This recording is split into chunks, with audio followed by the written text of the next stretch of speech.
Hello प्यारे साथियों, आपके अपने यूट्यूब चैनल कॉन्टिन्यूटी एकेडमी में स्वागत है। तो प्यारे साथियों, आज हम क्लास 12 हिंदी के 7th चैप्टर ओ सदा नीरा के जितने भी इम्पोर्टेंट ऑब्जेक्टिव क्वेश्चन होगा मैं इस सीरीज में करवा दूंगा। अगर चैनल पे पहली बार हो तो चैनल को सब्सक्राइब कर ले और साथ में बेल आइकन को दबाना न भूलें। चलिए प्यारे साथियों, क्वेश्चन की तरफ चलते हैं। सबसे पहला क्वेश्चन यह कहता है कि निम्नलिखित में कौन सा रचना जगदीश चंद्र माथुर की है। तो निम्नलिखित में ऐसा कौन सा रचना है जो जगदीश चंद्र माथुर के द्वारा लिखा गया है, तो जो है वह ओ सदा नीरा। और ये भी पूछ सकता है कि ओ सदा नीरा के लेखक कौन है। तो ओ सदा नीरा के जो लेखक है ना, वो कौन है? जगदीश चंद्र माथुर है। जगदीश चंद्र माथुर है।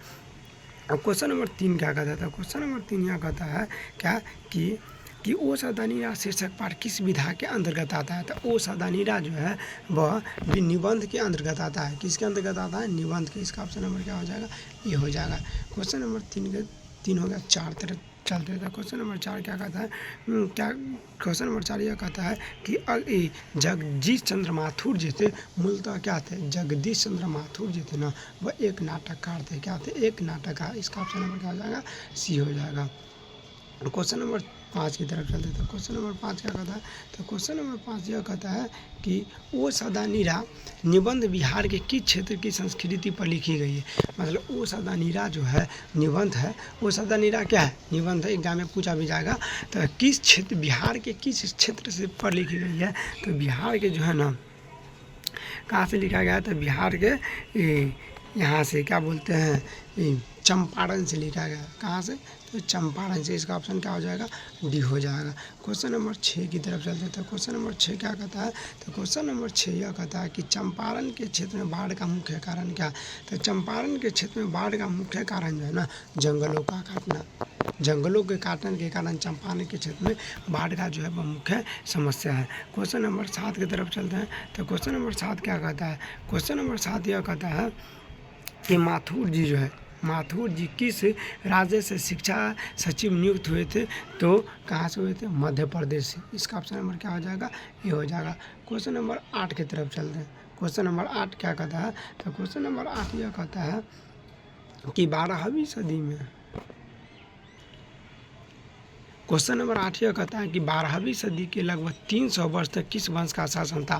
तो 12वीं सदी में 300 वर्ष तक जो है ना, वह कर्नाट वंश का राज चलता था, वंश चलता था। उसके बाद क्वेश्चन नंबर 9 की तरफ चलते हैं। तो क्वेश्चन नंबर 9 क्या कहता है? तो क्वेश्चन नंबर 9 जो है, चलते क्वेश्चन नंबर 9 कहता है कि अंग्रेज ठेकेदार जो है ने किस चीज़ की खेती विस्तार किया। तो अंग्रेज ठेकेदार जो है ना, वह नील की खेती करवाते थे। किसकी खेती? नील की खेती। इसका ऑप्शन क्या हो जाएगा? बी हो जाएगा। क्वेश्चन नंबर 10 की तरफ चलते हैं। तो क्वेश्चन नंबर 10 क्या? क्वेश्चन नंबर 10 यह है कि राजा हरि सिंह देव को गयासुद्दीन तुगलक का सामना कब करना पड़ा? तो 1325 ईस्वी में करना पड़ा। कब करना पड़ा? 1325 में। इसका ऑप्शन नंबर क्या हो जाएगा? सी हो जाएगा। क्वेश्चन नंबर 11 की तरफ चलता है। क्वेश्चन नंबर 11 क्या कहता है? तो क्वेश्चन नंबर 11 यह कहता है कि धांगलों को नील की खेती से सिलसिले में कब लाया गया था? तो वो 18वीं सदी में लाया गया था। कब लाया गया था? 18वीं सदी। इसका ऑप्शन नंबर क्या हो जाएगा? ये हो जाएगा। क्वेश्चन नंबर 12 की तरफ चलते हैं। तो क्वेश्चन नंबर 12 क्या कहता है? क्वेश्चन नंबर 12 यह कहता है कि पुंडलीक जी कौन थे? पुंडलीक जी जो थे ना, वो एक तरह का शिक्षक थे। पुंडलीक कौन थे? एक शिक्षक थे। ये क्वेश्चन आपके बिहार बोर्ड एग्जाम में पूछा गया। कितनी बार रिपीट ये क्वेश्चन है। क्वेश्चन नंबर 13 की तरफ चलते हैं। तो क्वेश्चन नंबर 13 क्या कहता है? तो क्वेश्चन नंबर 13 यह कहता है निम्नलिखित में से कौन सा नाटक जगदीश चंद्र माथुर की रचित है? तो कौन सा रचना है? तो कोणार्क। कौन सा? कोणार्क। इसका ऑप्शन नंबर क्या हो जाएगा? सी हो जाएगा। क्वेश्चन नंबर 14 की तरफ चलते हैं। तो क्वेश्चन नंबर 14 क्या कहता है? तो क्वेश्चन नंबर 14 कहता है निम्नलिखित में से कौन सा उपाधि माथुर जी को मिली? तो कौन सा उपाधि मिली? विद्यावारिधि मिली। कौन सा उपाधि मिली थी? विद्यावारिधि मिली थी। क्वेश्चन नंबर 15 की तरफ चलते हैं। तो क्वेश्चन नंबर 15 क्या कहता है? क्वेश्चन नंबर 15 कहता है माथुर जी को भितिहरवा पहुँचने में कौन मिले थे? तो माथुर जी को है ना, भितिहरवा पहुँचने में जो है वो पुंडलीक जी मिले थे। थे। कौन मिले थे? पुंडलीक जी। इसका ऑप्शन नंबर क्या हो जाएगा? सी हो जाएगा। क्वेश्चन नंबर 16 की तरफ चलते थे। क्वेश्चन नंबर 16 क्या कहता है कि पुंडलीक जी ने निर्भीकता किससे सीखी थी? तो मतलब पुंडलीक जो है वह निर्भीकता किससे सीखी थी? तो वह गांधी जी से सीखी थी। किससे सीखी थी? तो वह गांधी जी से सीखी थी। इसका ऑप्शन क्या हो जाएगा? बी हो जाएगा। क्वेश्चन नंबर 17 की तरफ चलते हैं। द क्वेश्चन नंबर 17 यह कहता कि कर्नाट वंश के राजा हरि सिंह किसका मुकाबला करना पड़ा था? तो कर्नाट वंश के जो राजा थे हरि सिंह वह गयासुद्दीन तुगलक का सामना करना पड़ा था। गयासुद्दीन तुगलक का सामना करना पड़ा था। इसका ऑप्शन नंबर क्या हो जाएगा? ए हो जाएगा। क्वेश्चन नंबर 18 क्या कहता था? क्वेश्चन नंबर 18 यह कहता है कि चंपारण में धांगड़ा कहाँ से आए थे? तो चंपारण में जो धांगड़ा है वह छोटा नगर से आया था। कहाँ से आया था? छोटा नगर से। इसका ऑप्शन नंबर सी हो जाएगा। क्वेश्चन नंबर 19 की तरफ चलते हैं और क्वेश्चन नंबर 19 जी कहते हैं कि गांधी जी जो है जब चंपारण कब आए थे? गांधी जी जो है वह चंपारण अप्रैल 1917 में आए थे। अप्रैल 1917 में आए थे। इसका ऑप्शन नंबर क्या हो जाएगा? डी हो जाएगा। क्वेश्चन नंबर 20 की तरफ चलते हैं तो क्वेश्चन नंबर 20 क्या कहता है कि तिनकठिया प्रथा संबंधित, मतलब तिनकठिया प्रथा जो है वह किससे संबंधित है? तो नील की खेती से संबंधित है। इसका ऑप्शन नंबर क्या हो जाएगा? डी हो जाएगा। ये क्वेश्चन भी पूछा गया, तिनकठिया प्रथा जो किससे संबंधित है? तो नील की खेती से संबंधित है। क्वेश्चन नंबर 21 की तरफ चलते हैं। क्वेश्चन नंबर 21 क्या कहता है? तो क्वेश्चन नंबर 21 कहता है पंडई नदी कहाँ तक जाती है? तो पंडई नदी जो है वह कहाँ तक जाती है? तो भिखना थोड़ी तक जाती है। भिखना थोड़ी तक जाती है। इसका ऑप्शन नंबर क्या हो जाएगा? ये हो जाएगा। ये भी क्वेश्चन आपके बोर्ड एग्जाम में पूछा गया क्वेश्चन है। क्वेश्चन नंबर 22 की तरफ चलते हैं। तो क्वेश्चन नंबर 22 क्या कहता है बराज कहाँ बन रहा था? बराज जो है वो कहाँ बन रहा था? तो बराज जो है ना भैंसा लोटन में बना था। कहाँ बना था? भैंसा लोटन में। इसका ऑप्शन नंबर क्या हो जाएगा? डी हो जाएगा। क्वेश्चन नंबर 23 क्या कहता है? तो क्वेश्चन नंबर 23 को बोलते हैं कि आम्रपाली अंबाली ने तथागत को क्या सौंपा था? तो वह आम्रवन सोचा था। क्या सौंपा था? आम्रवन। इसका ऑप्शन नंबर क्या हो जाएगा? बी हो जाएगा। क्वेश्चन नंबर 23 कहता है कि आम्रपाली मतलब अम्रपाली ने तथागत को क्या सौंपा था? तो आम्रवन सोचा था। इसका ऑप्शन क्या हो जाएगा? बी हो जाएगा। क्वेश्चन नंबर 24 की तरफ चलते हैं।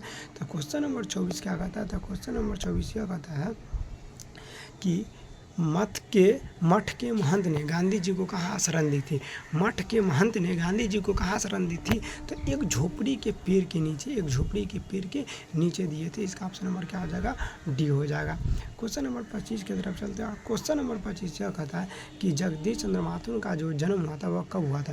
तो याद रखना कि जगदीश चंद्र माथुर का जो जन्म हुआ था ना वो 16 जुलाई 1917 को हुआ था। कब हुआ था? 16 जुलाई 1917 ईस्वी को हुआ था। क्वेश्चन नंबर 26 की तरफ चलते हैं। तो क्वेश्चन नंबर 26 क्या कहता है? तो क्वेश्चन नंबर 26 कहता है वैशाली महोत्सव की बीजारोपण क्या था? वैशाली महोत्सव की बीजारोपण क्या था? तो वैशाली महोत्सव का जो बीजारोपण है वह जगदीश चंद्र माथुर ने किए थे। किसने किए थे? जगदीश चंद्र माथुर ने किए थे। इसका ऑप्शन नंबर क्या हो जाएगा? बी हो जाएगा। क्वेश्चन नंबर 27 की तरफ चलते थे। क्वेश्चन नंबर 27 क्या कहता था? क्वेश्चन नंबर 27 यह कहता है कि कौन सी कृति माथुर जी की नहीं है? कौन सी कृति माथुर जी की नहीं है?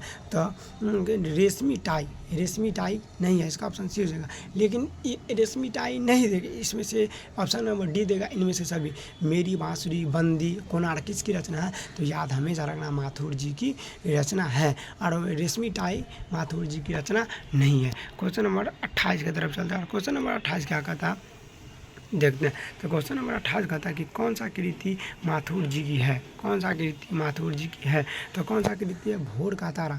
और ये भी पूछ सकता है भोर की तारा किसकी रचना है? तो माथुर जी के। भोर की तारा किसकी रचना है? माथुर जी की। इसका ऑप्शन नंबर क्या हो जाएगा? डी हो जाएगा। क्वेश्चन नंबर 29 की तरफ चलते हैं। क्वेश्चन नंबर 29 क्या कहता है? तो क्वेश्चन नंबर 29 यह कहता है बोलते क्षण किस साहित्य की विधा है? तो बोलते क्षण जो है ना वह एक तरह का निबंध है।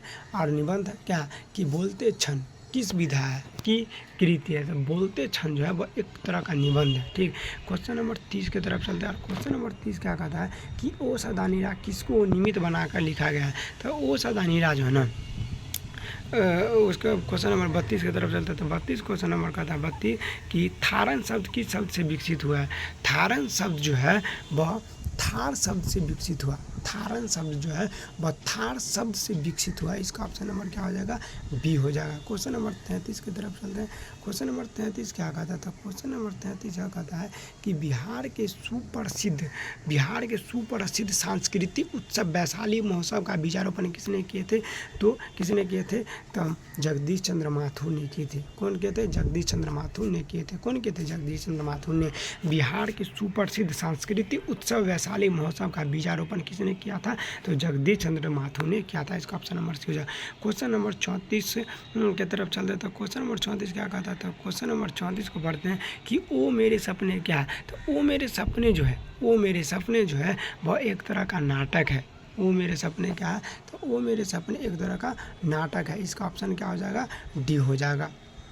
क्वेश्चन नंबर 35 की तरफ चलते हैं। तो क्वेश्चन नंबर 35 क्या कहता है कि गौतम बुद्ध का आविर्भाव कब हुआ था? तो याद रखना कि गौतम बुद्ध का जो आविर्भाव हुआ था ना वो 2500 वर्ष पहले होता है। 2500 वर्ष पहले। तो इसका ऑप्शन नंबर क्या हो जाएगा? बी हो जाएगा। तो वो सादा नहीं रहा कि जितना भी इम्पोर्टेंट ऑब्जेक्टिव क्वेश्चन था मैंने करवा दिया, और नेक्स्ट सेशन में चैप्टर 8 का जितना भी इम्पोर्टेंट ऑब्जेक्टिव क्वेश्चन होगा मैं लेके आऊँगा। अगर चैनल पे पहली बार हो तो चैनल को सब्सक्राइब कर दे और साथ में बेल आइकन को दबाना न भूले। तो चलिए सेशन को यहीं पे द एंड करते हैं। अगर चैनल पे पहली बार हो तो चैनल को सब्सक्राइब कर दे, दोस्तों को साथ शेयर करना न भूले। Thank you.